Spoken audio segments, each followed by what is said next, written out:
Sudah dulu. Oke, ya. Oke. Udah bisa dimulai? Ya, baik.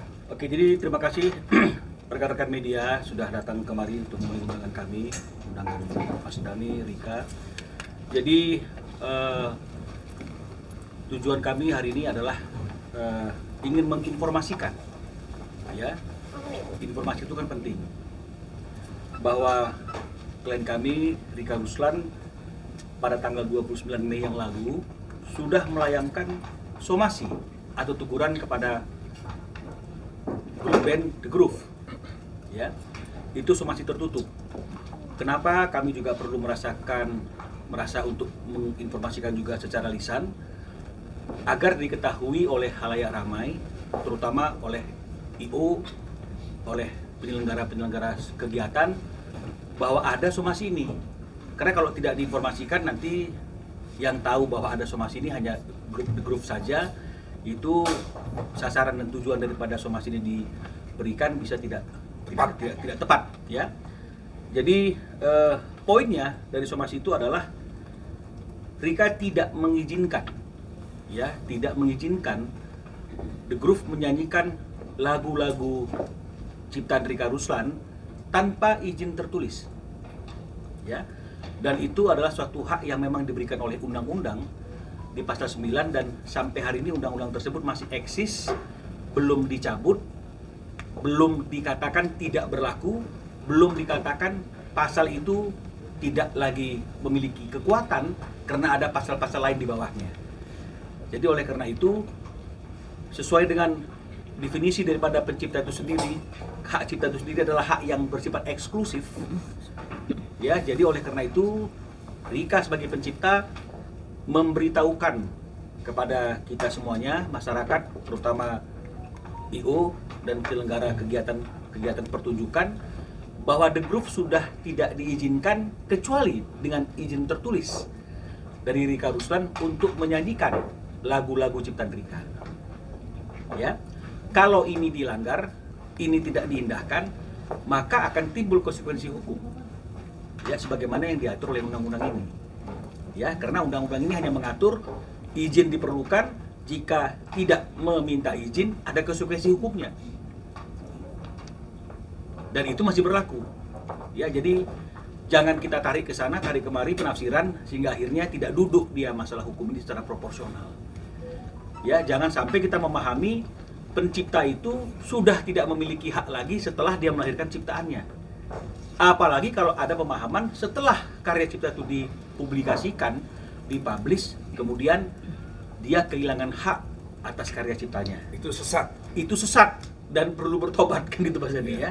Nah, jadi supaya pihak-pihak yang mungkin ada hubungan atau ada kepentingan dengan The Groove, atau ada rencana untuk mengundang atau memakai The Groove dalam acaranya atau eventnya, tolong diperhatikan dan dipastikan bahwa The Groove tidak menyanyikan lagu-lagu karya ciptaan Rika Ruslan tanpa ada izin tertulis. Jadi tolong diminta nanti kepada manajernya atau siapapun, lagu-lagu Rika Ruslan sudah ada izin tertulisnya belum? Kalau belum, tolong jangan dinyanyikan. Karena nanti kalau itu dilakukan, kita bisa menganggap bahwa IO juga turut serta ingin melanggar hak cipta yang ada pada diri Rika Ruslan. Jadi ini tujuan kita pada hari ini, agar kita semakin sadar untuk menghargai hak cipta, ya. Karena hak cipta itu adalah salah satu bentuk kekayaan intelektual. Tidak semua orang bisa menciptakan lagu, ya. Makanya ada undang-undang hak cipta. Undang-undang hak cipta juga dilahirkan untuk melindungi pencipta, bukan melindungi siapapun di luar pencipta, kecuali orang-orang yang sudah diberikan hak, baik itu atas dasar kuasa atau lisensi oleh pencipta, ya. Jadi inilah tujuan kami pada hari ini, untuk memberikan penegasan bahwa seorang pencipta tetap memiliki hak dan otoritas atas karya ciptanya. Di undang-undang juga dikatakan pemberian lisensi itu juga tidak menghilangkan atau merampas hak pencipta atas karya ciptanya. Jadi inilah yang ingin kami sampaikan dan kami beritahukan kepada halayak ramai agar mengetahui, jangan sampai nanti setelah ini, kami tidak tahu bahwa The Groove itu sudah disomasi dan diperingatkan untuk tidak membawakan karya cipta Rika Ruslan tanpa izin tertulis. Nah, setelah hari ini kita harapkan semua jadi paham, semua jadi mengerti. Ya, agar kita semuanya taat hukum. Saya kira seperti itu yang ingin kami sampaikan pada hari ini kepada teman-teman media. Selebihnya mungkin kita akan berkembang dalam tanya jawab yang tentu frame-nya tentang hak cipta dan hal-hal yang berkaitan dengan hak cipta. Ya, di sini selain ada Rika juga ada Mas Nadi, jadi kita mungkin bisa berdialog agar memberikan pemahaman, knowledge kepada masyarakat agar mereka jangan seperti selama ini merasa pencipta itu kok arogan. Nah, pencipta itu kok arogan, kok main larang-larang, kok main tidak memberikan izin. Nah, ini jangan sampai terjadi hal yang seperti itu. Ya. Supaya kita semakin paham. Supaya kita jangan semakin tersesat dengan pemberitaan-pemberitaan yang tidak proporsional, yang tidak dilandaskan pada pemahaman hukum yang benar. Penafsiran boleh, tapi jangan kebablasan penafsirannya. Saya kira seperti itu, Mbak Rika, Mas Dhani, mungkin teman-teman jika ada yang ingin dipertanyakan. Baik, Mbak Rika, sebagai pemilik lagu juga dari lagu yang Groove sebelumnya itu, kenapa baru sekarang Mbak Rika merasakan ada kecurangan itu dan merasa seperti dicurangi ya dengan tidak ada rasa tadi klonuwon mungkin seperti itu. Apa sih yang menjadi tuntutan dari Mbak Rika sendiri? Sebetulnya ini sudah prosesnya lama ya. Ketidakcocokan saya dengan manajemen The Groove itu bukan terjadi dalam 1 tahun. Sebetulnya sehabis konser The Essential of Groove ya, itu sudah ada beberapa momen-momen saya minta memang manajemen yang ada itu dijadikan agensi, karena menurut saya manajemen itu adalah bagian yang memang harus mengerti tata cara dan band ini harus dibawa kemana gitu. Kebetulan mungkin saya pendiri band ini dari nol ya, dari zero. Saya bukan penyanyi yang datang kucuk-kucuk dibesarkan, tidak. Saya berusaha dari nyanyi dari kafe bertahun-tahun gitu. Tapi mungkin ini adalah kayak bola api ya, kelamaan saya menahan, tidak didengarkan, terus berlanjut sampai akhirnya pada bulan Maret tahun lalu terjadi suatu hal yang menurut saya sudah tidak bisa lagi dalam satu rumah yang saya tidak nyaman dan saya memberikan pilihan. Nah, ini kan kemarin ada satu video balasan ya dari teman-teman, mereka bilang saya pergi. Saya cuma ingin bilang kalau orang udah memberikan pilihan berarti dia memilih Bang Minola atau Dhani gitu. Saya suruh pilih, begitu saya suruh pilih, saya pilih Bang Minola atau saya gitu. Tapi ya semua memilih Bang Minola, berarti kan saya harus pergi dari situ dong, karena memang saya sudah tidak nyaman dan sudah tidak nyaman itu sudah lama. Jadi saya harus pergi karena memang saya sudah tidak nyaman, dan kalau saya di situ terus akan membuat tidak nyaman semua. Tetapi saya orang yang merasa itu tuh adik-adik saya, dan kebetulan band itu juga saya yang mendirikan. Saya capek, saya kalau mungkin teman-teman dulu di kafe masih ingat gimana saya menjadi kakak dan emak buat band ini gitu kan. Saya tidak langsung pergi, tapi saya juga memberikan option lagi bagaimana kalau kita pisah manajemen, karena 2005 itu kan saya sudah diberhentikan. Nah, awal situ ya, Abang Minola ketemu saya sebagai kuasa hukum 2005, saya sudah diberhentikan oleh band ini, jadi saya sudah punya manajemen sendiri. Nah, saya bilang daripada kita, karena buat saya kalau saya bilang saya sudah mundur berarti saya nggak mau kembali lagi. Ini udah kedua kalinya. Bagaimana kalau manajemennya sendiri-sendiri dulu, supaya teman-teman dan saya bisa berpikir jernih, apakah keputusan ini memang harus diambil, siapakah sebetulnya yang menjadi balutan gak nyaman di dalam yang tadi udah saya bilang sejak sekian tahun gitu. Tapi kemudian ada satu WA yang akhirnya dibalikin ke saya, tawaran main Mas Denny dan Mang Minola, yang saya lihatin ke abang juga ya WA-nya masih sampai saat ini masih disimpan, adalah isinya The Groove sudah tidak bisa lagi satu panggung dengan Rika Ruslan. Di situ saya merasa bahwa oke, berarti teman-teman sudah tidak butuh saya lagi. Waktu perayaan lagu dahulu 23 tahun pun tidak ada ucapan buat si lagu tersebut. Jadi saya ngerasa bahwa lagunya juga mungkin tidak membuat mereka bangga gitu ya.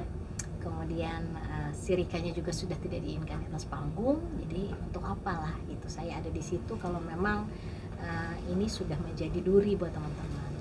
Jadi prosesnya panjang, mas-mas dan mbak semua. Kalau saya sekarang dibalikan dengan video yang dijawab oleh The Groove, saya harap semua teman-teman, dan saya tidak mau menjawab panjang, saya rasa netizen dan fans semua sudah pintar ya. Kalau namanya orang memberikan pilihan, berarti kan itu ada pilihan. Kalau kita sudah tidak bisa di rumah itu, berarti kan kita harus out supaya sama-sama happy gitu. Itu yang terjadi. Tetapi kenapa saya akhirnya tidak mengizinkan lagu saya dibawakan oleh mereka, semua karya saya, karena mereka juga sudah tidak mau satu panggungan saya. Jadi ya sudah, barang saya ambil. Saya tidak mempersoalkan nama The Groove yang memang kita besarkan sama-sama. Jangan salah loh, The Groove itu ada 9 sebetulnya pendirinya, termasuk basisnya Mas Dhani, Yuke, dan Ali Akbar. Saya tidak permasalahkan, silahkan pakai namanya, tapi yang penting lagu saya jangan dibawakan, karena saya pun sudah tidak diinginkan. Jamming pun, kolaborasi pun sudah nggak mau. Ya wajar rasanya kalau saya sebagai penulis lagu merasa, dan saya pendiri band itu juga merasa sedih. Nah, waktu saya menelaah hukum dengan Bang Nola dan beberapa pakar-pakar hukum dan teman-teman semua, kita menemukan bahwa memang kita bisa kok meletakkan harga diri kita sebagai penulis lagu untuk menjaga anak-anak saya seperti itu. Ya, kalau kelanjutannya dari kisah ini, kita sekarang punya asosiasi atau persatuan penulis lagu, itu karena memang penulis lagu ini selama ini kayaknya orang-orang yang di belakang layar ya, nggak tersentuh sama media, namanya juga kadang-kadang nggak ditulis ya, lebih ke dipopulerkan oleh gitu. Kita kayaknya mulai dari sekarang harus mulai menghargai pencipta, menghargai pencipta lagu, karena ibarat kata sekarang dalam satu acara ada sound system, ada artisnya, ada penontonnya, ada kru, ada lighting semua, tapi lagunya nggak ada. Mau bunyiin apa? Berarti tandanya di sini kita harus saling menghargai. Kalaupun ada hak ekonomi yang harus didiskusikan, sebetulnya kan pada saat kita bekerja juga sampai kru dan semua juga ada fee-nya ya. Berarti kan penulis lagu juga harus ada izin, tapi persoalan izin ini kan harus diizinkan sama kita. Walaupun sudah melewati sayangnya sudah tidak mau, berarti kan tidak bisa. Begitu kan Bang ya? Jadi poinnya begini, singkatnya begini aja ya. Kalau memang The Groove sudah tidak menginginkan Rika lagi, seharusnya konsekuensinya juga jangan Rikanya saja. Semua karya ciptanya juga sudah harus tidak digunakan lagi. Itu konsekuensi yang wajar ya. Karena dalam karya cipta itu tidak hanya melekat hak ekonomi, tapi juga ada hak moralnya ya. Orang yang nggak mau, jangan dong ciptanya kita mau. Nah, selain itu undang-undang juga memberikan hak ya kepada pencipta untuk mengizinkan atau tidak mengizinkan. Nah, jadi oleh karena itu wajar setelah Rika bukan bagian daripada The Groove lagi, dia mengatakan boleh gunakan lagu saya hanya dengan satu syarat, ada izin tertulis dari Rika. Kalau tidak ada izin tertulis, jangan dinyanyikan. Ya, jadi jangan dibalik, Mbak Rika melarang The Groove. Nggak melarang, silakan nyanyikan lagu Rika, tapi harus pakai izin tertulis. Karena Rika bukan lagi bagian daripada The Groove. Beda kalau dia dulu masih bagian daripada The Groove, setiap The Groove manggung, Rikanya juga ada di situ, ya udah pasti Rika akan nyanyikan lagu yang dia ciptakan. Jadi jangan salah mengerti tentang hal ini, ya.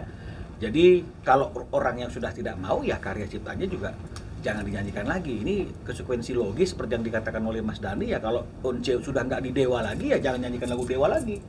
Bener, ya. Jadi jangan nggak mau nggak mau lagi orangnya, tapi lagunya masih mau. Ini sebenarnya contoh-contoh yang tidak baik. Mbak Rika, pada saat Mbak Rika sudah memberikan penegasan nggak sama The Groove itu sendiri, kapan dan reaksi mereka tuh seperti apa? Sudah ada seperti itu belum? Kita sudah ada 4 kali ketemu mediasi, karena saya bukan orang yang lupa ya bahwa itu adalah adik-adik saya, saudara saya. Saya juga ingin mengecek sebagaimana sih timbangan beratnya antara manajemen dengan anggota yang memang keluarga gitu.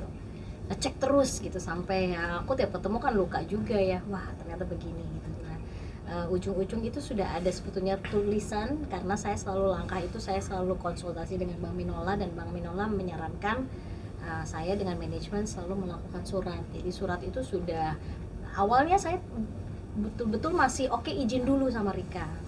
tapi ternyata nggak ada izin. Nah, Mas Angga harus ngejar-ngejar ini dipakai nggak lagunya gitu ya, sampai akhirnya kita letih. Ya udah, sekarang begitu saatnya mereka bilang bahwa tidak mau satu panggung lagi sama saya, tertanda di hari itu juga saya tidak mengizinkan lagi The Groove memakai lagu saya lagi, karena ya itu tadi, kalau nggak mau sama orangnya berarti lagunya nggak usah dibawain gitu. Tapi proses saya memutuskan itu tuh, kalau Mas Dani kan bilang 10 tahun nih Bu, sabar. Kalau aku juga udah lama sebetulnya, tapi saya masih melihat bahwa ini The Groove adalah ikon Indonesia, dicintai sama semua orang, semua musisi. Saya tahu banget semuanya marah sama saya dan merasa bahwa saya tuh tega banget. Tapi menurut saya ini harus saya lakukan karena 2005 saya punya pengalaman yang kurang enak juga ya, pada saat saya dipecat sama band tersebut sendiri, dan saya sendiri saat itu juga sama dengan sekarang.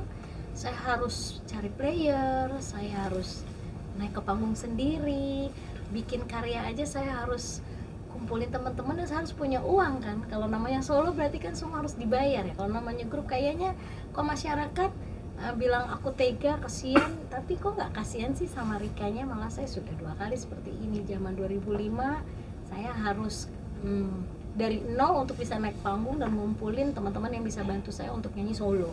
Sekarang pun sama, saya harus bikin karya baru, kemudian memainkan lagu itu saya harus bikin band lagi gitu. Berarti kan sebetulnya di sini satu proses belajar ya. Pada saat kita ada ketidakcocokan dengan seseorang itu memang kita harus berpikir panjang, jangan langsung memutuskan cepat gitu. Nah, sekarang ini adalah proses belajar, jadi saya minta tolong untuk semua teman-teman netizen, jangan marah kepada saya hanya melakukan, melindungi hak saya saja, bayi-bayi saya, lagu saya yang memang saya ciptakan sendiri, itu buah hati saya. Dan semua pencipta lagu pasti punya histori dengan lagu yang dia tulis, mungkin ada yang deep banget juga, sehingga buat saya kayak saya nggak mau lah kalau orang yang nggak menghargai saya bawain lagu aku gitu.